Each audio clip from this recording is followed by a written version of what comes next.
Hello guys, welcome to Friends in Tech Automation. We provide practical PLC, SCADA and IIT training.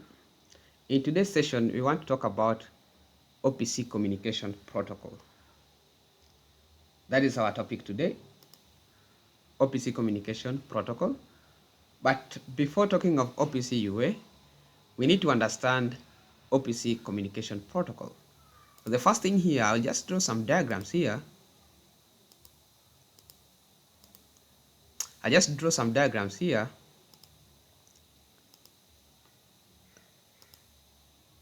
So let's say that you have your PLC here.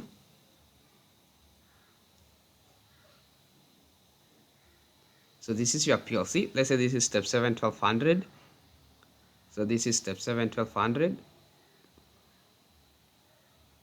So that's your PLC, all right? Let's call it PLC 1. That is step 7 1200. And you know, this PLC is connected to field devices,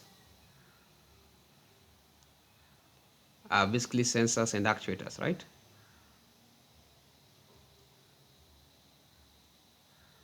And actuators, you understand that. So then you have your SCADA software.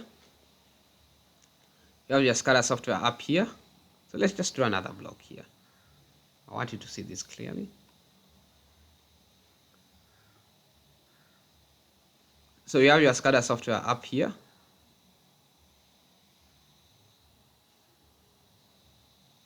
So this is ignition, all right? So this is ignition.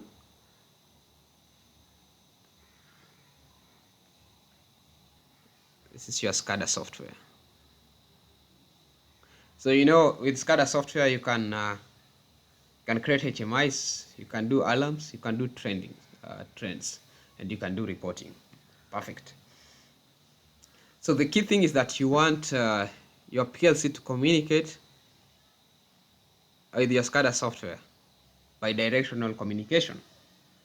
So you can send some requests to your PLC to start a pump, or to start a motor, or to stop a motor, or any other actuator. So when you send those commands, you want it to go directly to step 7 1200. But that's not possible. It cannot work. Why? This is because step 7 1200 uses different protocols compared to ignition. So these are two systems of different architectures, two systems with different communication protocols. So let's say that step 7 1200 here uses Ethernet based communication protocol, that is Profinet. Or let's say even Modbus TCP.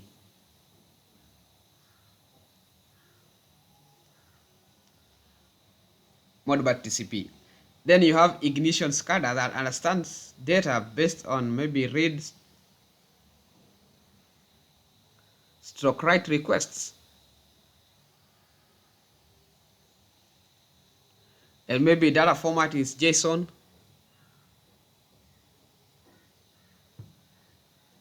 Or maybe protobuf.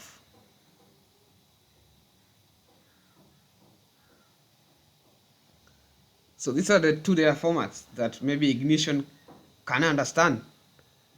But PLC will just give you raw data. So these two systems cannot understand each other. So you need to bring a middleman that will need to translate vendor-based PLC communication protocols to read and write requests. So you need that middleman that will convert these vendor-based PLC communication protocols, Modbus TCP, Modbus RTU, Profinet, Profibus, DeviceNet, Ethercat, and all other those communication protocols. So we need a middleman that will convert that to read stroke write requests. So this middleman is just a translator. So we are just translating PLC based communication protocols into read stroke write requests. So this middleman is what we call OPC. So this middleman is OPC.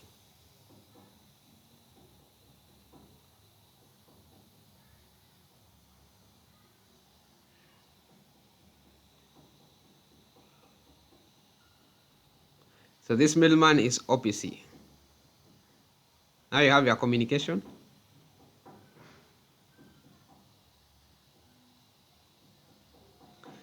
That is your communication now.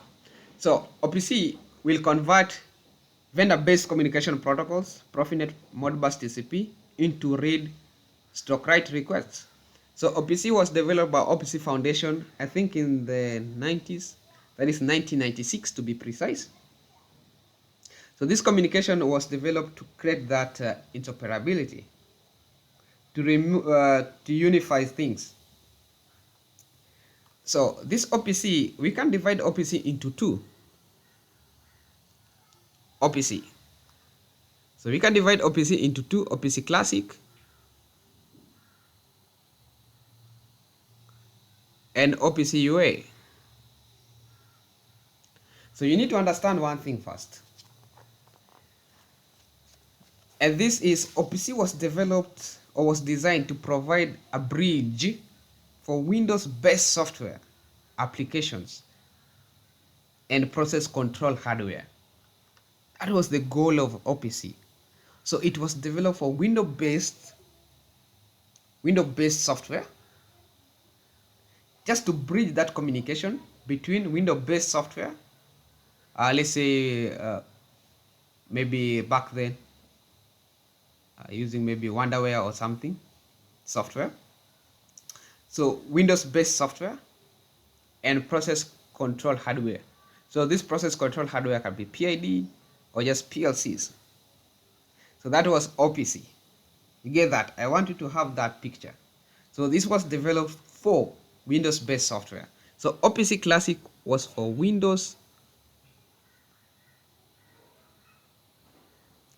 Windows-based software only.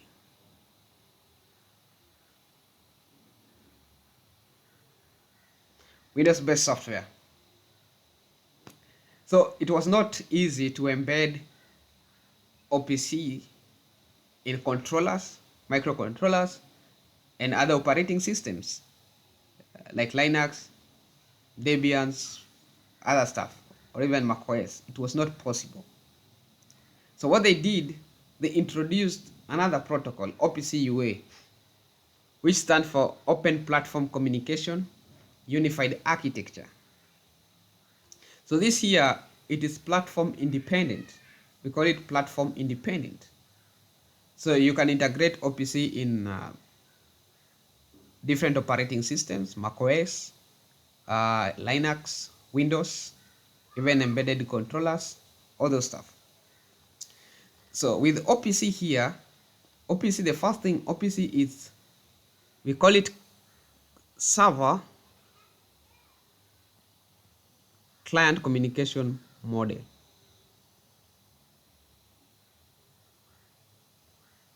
Server client communication model. So when we go to OPC Classics, we have OPC Classic specifications.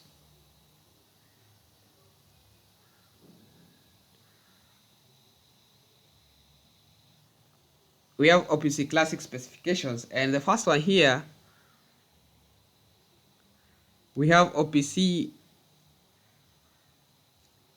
DA, which stands for data access.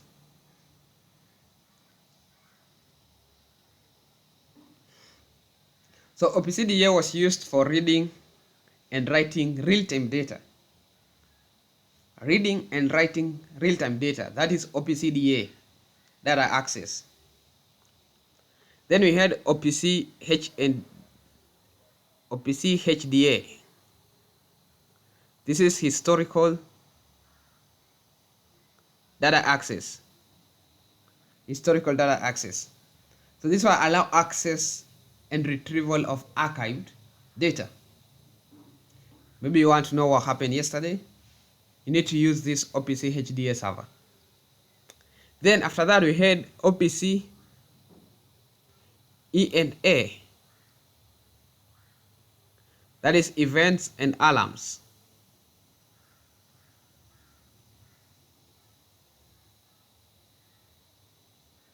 Event and alarms. So this here, it shows the exchange of alarms and event type messages information. All right. So that is OPC Classic specs. Then come OPC UA in 2008, 2009. So it unified all these OPC Classic communications into one thing. So we want to understand OPC UA in depth.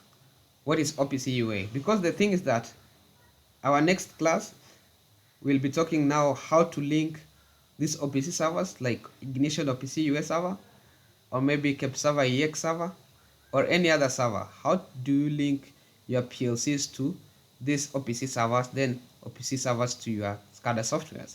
So it is important to understand what is OPC communication protocol first before you can at least use it.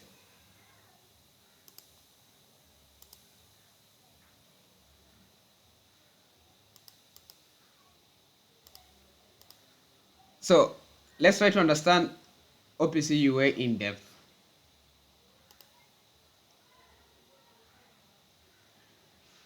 So OPC UA stands for Open Platform Communication Unified Architecture. It is a platform independent communication protocol. So these are the advantages of OPC UA in the industry. It is platform independence. OPC UA enables seamless communication across various platforms and devices. You can use different operating systems.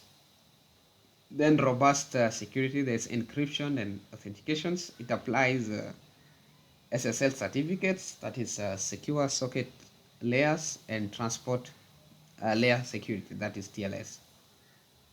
Then scalability.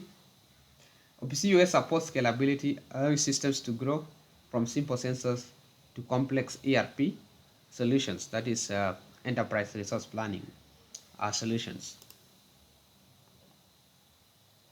So as I said, we have OPC Classic and OPC UA. So OPC Classic was for Windows only. Transport was based on COM and DCOM. Security was weak. Data modeling was limited.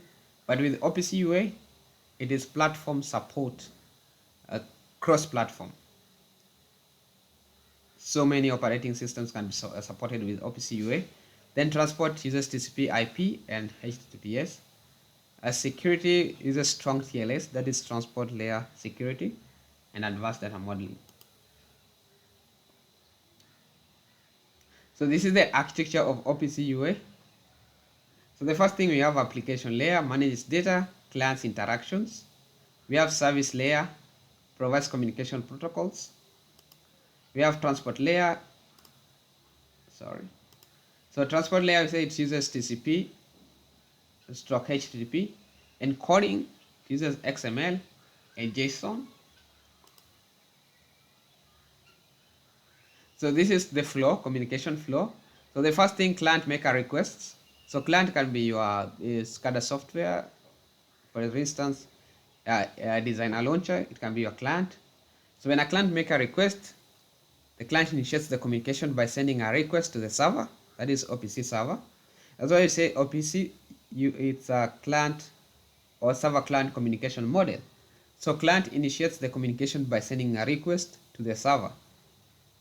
Then there's a data response. Or before you give a data response, you have to give server authentication. You have to ensure that that communication is authentic. So the server verifies the client's identity to ensure secure communication. Then after that, you have data response. After authentication, the server responds with the requested data to the client. So we use endpoints here. So when you are making a request as a client, you send an endpoint, maybe PLC1 / motor, motor1 / start button, or / maybe run button, run command. So that's response. So after that, we have secure communication. The communication flow emphasizes on security through proper authentication methods. Then finally, client server model illustrates the client server architecture fundamentals to OPC UA interaction. So basically that is what is OPC UA, or OPC communication protocol. What about application of this here? So OPC UA applications across industry. You can use it in factory for automation, process control, building management systems, BMS systems. Can it still be used in IoT and cloud integrations? I mean, that's a brief explanation of what is OPC communication protocol. In our next video, we'll be talking on how to link your ignition and your PLC using ignition OPC UA server and using kept server EX from PTC industry. So thank you for watching this video. If you like it, give us a like and subscribe to our channel.